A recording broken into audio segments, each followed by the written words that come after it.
Assalamualaikum warahmatullahi wabarakatuh. Perkenalkan, nama saya Nur Rasyida Aprilia dari Program Studi Pendidikan Agama Islam Institut Agama Islam Negeri Samarinda. Halo semuanya.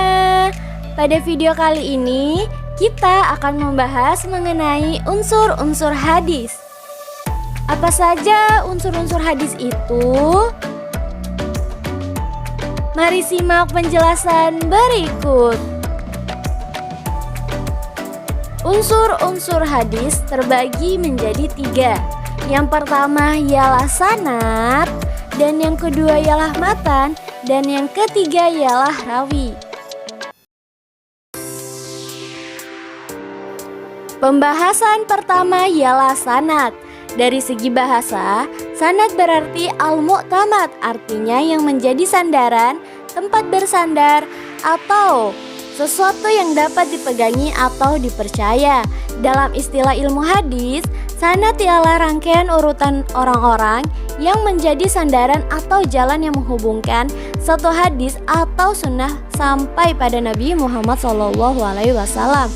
Adapun sanad menurut istilah ahli hadis yaitu jalan yang menyampaikan kepada matan hadis, atau dalam istilah lain yaitu mata rantai para periwayat hadis yang menghubungkan sampai kepada matan hadis.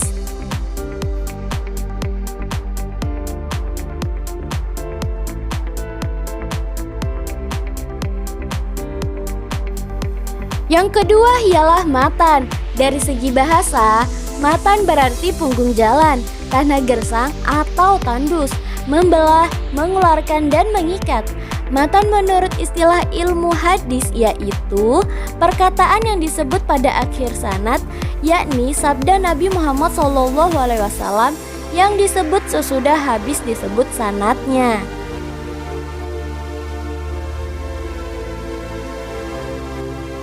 Yang ketiga ialah rawi. Rawi yaitu orang yang memindahkan hadis dari seorang guru kepada orang lain atau membukukannya ke dalam suatu kitab hadis. Rawi pertama adalah para sahabat dan rawi terakhir adalah orang yang membukukannya, seperti Imam Bukhari, Imam Muslim, Imam Ahmadi, dan lain-lain.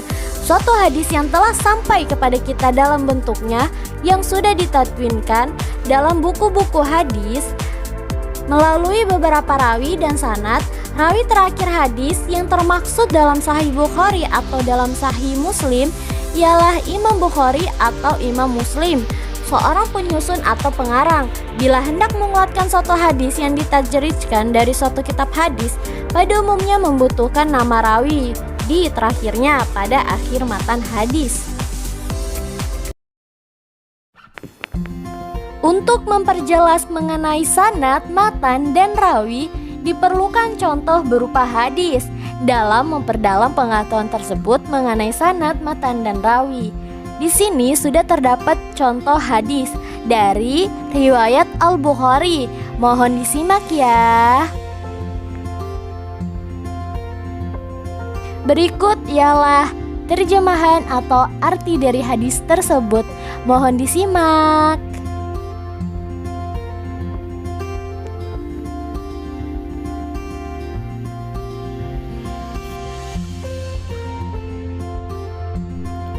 Dari contoh hadis tersebut yang dinamai sanad ialah mulai dari kalimat yang pertama atau yang terletak di awal kalimat yaitu hadatsana sampai kepada Rasulullah SAW.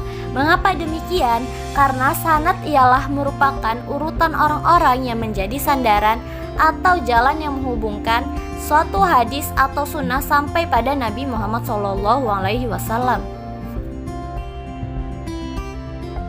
Dari hadis tersebut yang dinamai dengan matan hadis ialah merupakan isi dari hadis tersebut yang terletak pada pertengahan hadis setelah sanad hadis disebutkan. Seperti contoh berikut, dari kalimat baina ana naim hingga kepada ya Rasulullah qala.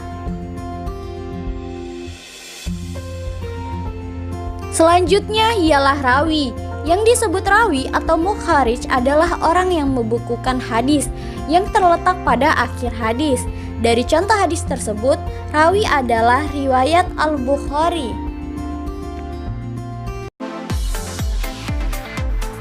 Untuk menjadi rawi, perlu beberapa syarat. Adapun syarat-syarat rawi, yang pertama adil, yang kedua muslim, yang ketiga balik, yang keempat berakal, kelima tidak pernah melakukan perbuatan dosa besar, dan yang keenam ialah tidak sering melakukan dosa kecil. Yang ketujuh Dabit mempunyai dua pengertian, yaitu dabit dalam arti kuat hafalan serta daya ingatnya, dan bukan pelupa yang sering disebut dengan istilah dabit al-sadri. Kemudian yang kedua ialah dabit dalam arti dapat memelihara kitab hadis dari gurunya sebaik-baiknya, sehingga tidak mungkin ada perbuatan yang disebut dengan dabit al-kitabah. Sekian video pembelajaran mengenai unsur-unsur hadis, dan telah sampailah kita kepada puncak dari video pembelajaran ini. Kurang lebihnya mohon dimaafkan. Wallahu muwafiq ila aqwamit thoriq. Syukron ala ihtimamikum wa akhiran. Wassalamualaikum warahmatullahi wabarakatuh.